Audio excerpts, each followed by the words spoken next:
think they're having the jitters that you mentioned earlier before the series even started, and they have to patch it up.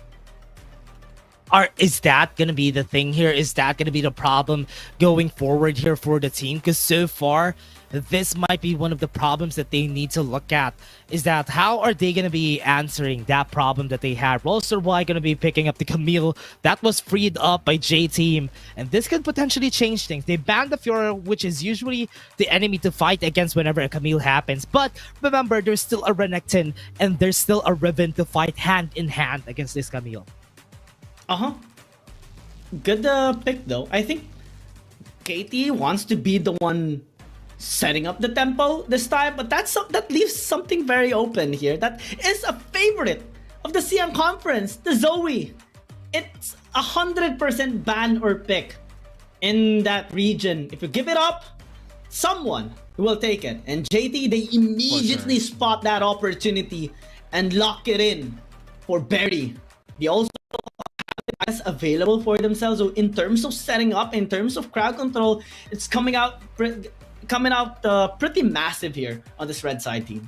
Yeah, I do hope to see a lot more from them though. With this, from JTeam, Zoe being available, this could potentially change things. We haven't seen a Zoe for so long during this whole series, and on the 4th game, or rather the 5th game of the day, we have a Zoe.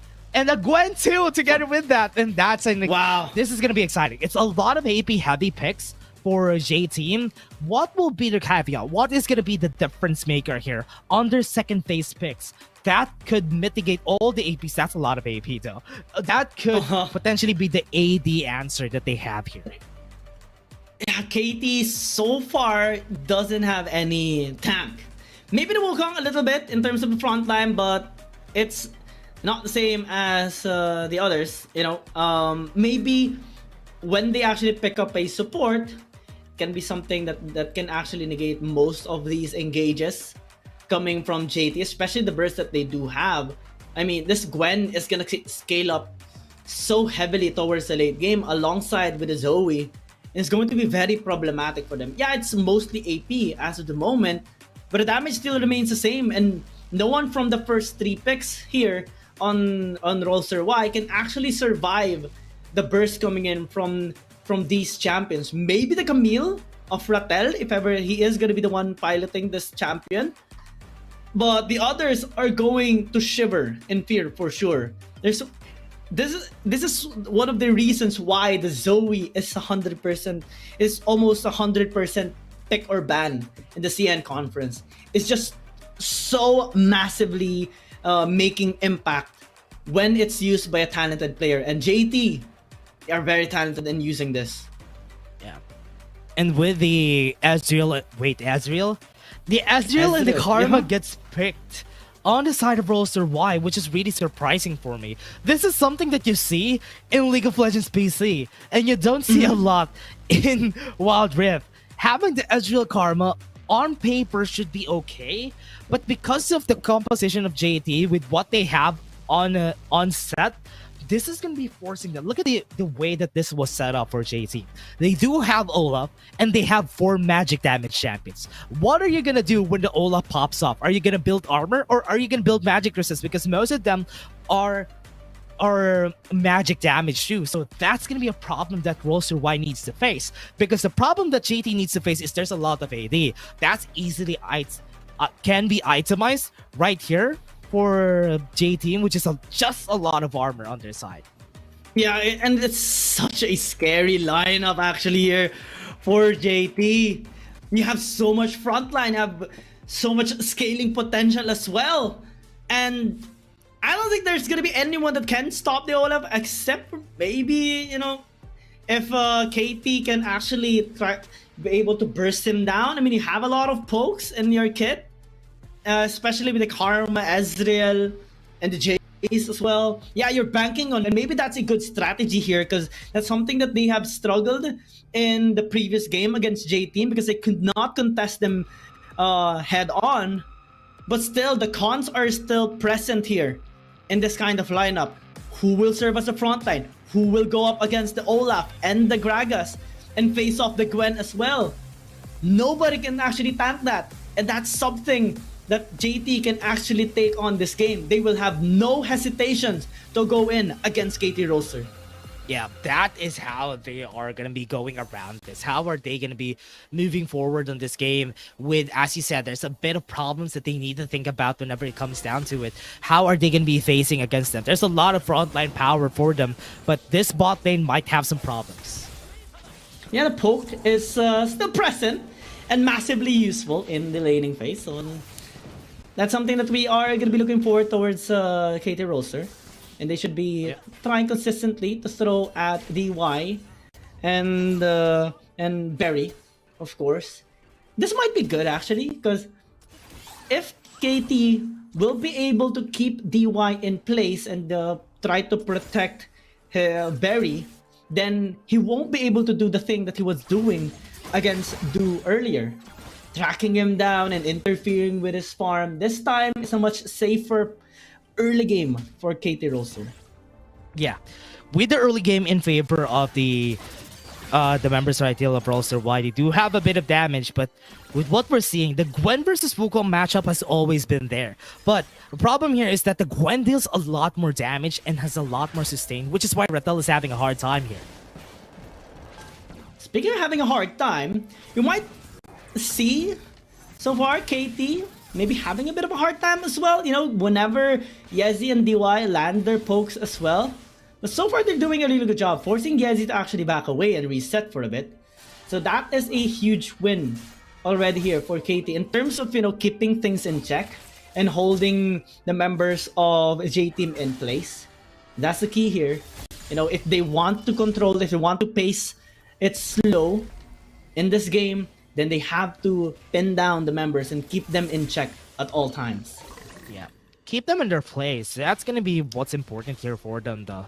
Is that how are they going to be making sure that the members right here of JTeam are not going to be having the easier time? Because a while ago, yes, they were able to make work of that early game advantage. Those early game kills that they had were pretty important, but they weren't able to translate it into anything. JTeam was taking everything against them. Oh, definitely. Let's see though, as we do witness Ratel and Dawn just poking each other most of the time, but we haven't seen any jungler go towards topside just yet. It's only a matter of time before they actually check that area, especially that, you know, Du actually has more gap close potential than 0711. But he is sitting on bot side. I think both of them, in fact. A little bit on the bot side. Trushan Paraj gonna come through. DY? Ooh, almost getting taken down, but Du is just staying here, waiting for the opportunity if ever DY and Yezi actually comes through. But on top side, Ratel forced a little bit back because of those needles. Yeah, Dawn is just massive here in the top side because of the amount of damage and the amount of sustain that they have here. It's gonna be good. And also fighting out! Yeah, Ice Hextech ultimatum, but it's a damage, it's the AoE, body and slam it's cancel! 7-11. Oh no! Oh, unfortunate there for Du. Will fall down, and that will allow JTeam to set tempo once again. Plate's gonna come through, and KT gonna lose their bot lane. What? They just lost that, and now because of the look at this. This is the reason why they picked the Camille, right? They want to get the counter there, but because they didn't have any mana starting this fight, it was just suicide for them on the side of Rolster Y. Really questionable and the reasoning why they actually engaged her. Yeah, DY was very low. But also run a risk of having insufficient damage because of your mana being so low. And it just was punished easily there by JTeam. Now, we set into a stalemate once again, but it's actually much more suitable here for JT. Because all they want to do right now in this game is have the stability, survive the pokes. That's the only thing they need to do, because when the objectives spawn up, when the late game comes through, they'll have the tools, if ever, to actually engage and even just take some of the damage that KT will be throwing at them. Yeah, and now with that, the problem here is how are they going to answer all of this damage sources from the side of the J team? Because even if they do have damage, they won't have enough defenses to actually survive them, which is why what they need to do here is just to push them away as early as they can get, because there's 3 insurances that they have in J team for the late game, and if they are the ones winning the early game, that is just going to be a lost angle for the side here of Rolster Y. Speaking of the angles, KT has absolutely no angle to contest this Ocean Drake. 0711 is taking right now. And since they haven't started the RH, well, JT has one thing in mind right now. Why not take both? Since KT doesn't want any of this. And what can you do when you have a poke composition? Well, you can poke, but when they do engage, that's going to be troubling for you. Ratel has no way anymore. Dawn, with the help of DY, secured that kill onto the Wukong. With a numbers advantage, you can actually contest this thing. Why is KT starting this very late? This time, JT can actually interfere. Barry gonna be landing that sleepy trouble bubble after the paddle star, and the steal gonna be coming through. Now with Executive Tomato, okay, KT gonna be trying to do some damage. Maybe gonna kill DY. Goes deep massively, but Barry is there. 0711 is pummeling through Nomel, chasing them down and even flashing in to secure the kill. KT, they're being too reckless now. 2 kills on the board, and also they got the referral on their side. This is what we said during that game a while ago. Once they get the jitters, that is going to be a problem here for Rolster Y, because as long as this happens, when they got the first win, the confidence right there, look at how they played this. Look at how JT is confident on a 3v4. They're confident that even without DY, they can go for fights there. DY died here, but it's okay. They got the referral anyway, and they got a kill trade after that, which was what's important there for the side right there of JT. The undertow was able to hit, and that was end for Rolster Y. Getting a 1-1 at that time was not supposed to happen for them. Impeccable punishment as well. Knowing that KT Rolster started that Rift Herald way too late, it was only a linear decision coming from JT, especially after they got the kill onto Ratel before actually going towards the Rift Herald. And now we do see it reflecting a little bit on the gold graph. 2.7, almost 3,000 gold lead taken here by JT on a scaling lineup. It's going to look a little bit more scary for KT Rolster if they don't find any way to tag this. So, it's going to be very difficult. If you're the coach here of KT Rolster, if you're here, what would I actually tell them to do now, Dash? Because I think stalling this game out will not suit them. Forcing a fight will do no good as well. Yeah.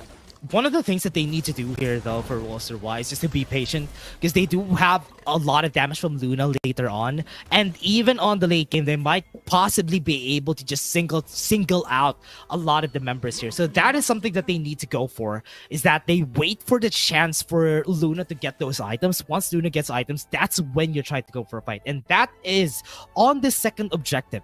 That is when they should fight, because that is when most of their firepower are going to come through. Yeah, especially the true shot barrage later on, paired up with the AU damage coming in from Nomel's Karma. Maybe they have an angle here. If they can actually funnel all those burst damage towards the members of JTeam, they might have a fighting chance. But they need to have that penetration power, especially with the amount of frontline stability and durability on the side of JTeam. With Olaf, with the Gragas, going to be very difficult. Damage of the true shot barrage is not really high as of the moment, as we do see it hitting 0711. Now they go under the tower. Nomel will just get taken down. Oh, so bad. Wait. And they even go again. Oh my god!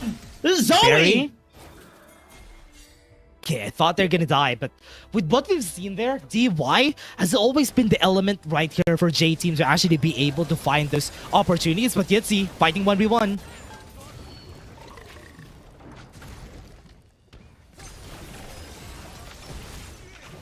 1v1, and now with this is gonna be the kill, and that is Yezi going to be able to get one more. JTeam 4 kills, or rather 4 kill advantage on the board. That just is unfortunate for the side right here of Rolster Y. Gaining the advantage in the early game was what's important for them, but because they weren't able to, this is just really hard for them to make work of. Right now, referrals is going to be available, and this is when a fight is going to happen again. But because Rolster Y was not in position before that happens, this is going to be a problem because that's an easy take for JTeam. JT as well looking for angles in this game too. You know, trying to catch some of the members here of Rolster Y. Now as 0711 has picked up this RH, now they have a linear move going towards this Mountain Dragon that I'm actually getting a little bit nervous for KT Rolster. Sleepy Trouble Bubble gonna be connecting onto the Karma now. They're just gonna be going in. Unfortunate there for Nomel. Now 4 versus 5. What can you do? The paddle stars just keep on connecting from Barry. And yeah, you just have to disengage now. This is JT's objective and no one can stop them. Xero trying to look for that shock blast, but to no avail. JT is just being so clean right now in most of these fights. Yeah, they don't really want this to happen though. Whenever it comes down to it, they don't need to fight right now, but because they are being forced to fight on these first objectives, they are always being forced to react, and that's what JT wants. They force them to react, and they know that they have the advantage. They're gonna be taking it, and Rolster Y has always been taking the bait. Look at this. Look at how this fight started for the side of Rolster Y. They were scrambled. Nomel was free for the taking, and because Barry was able to get that trouble bubble, it was easy enough. And this is why you don't leave the Zoe open, because this gives opportunities for aggressive teams like JT or disciplined teams like JT to actually go aggressive.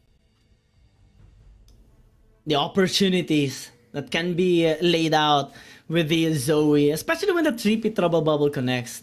This is one of the reasons why it was highly popular, hugely popular, even in the League of Legends PC way back. Whenever it's open, it's taken.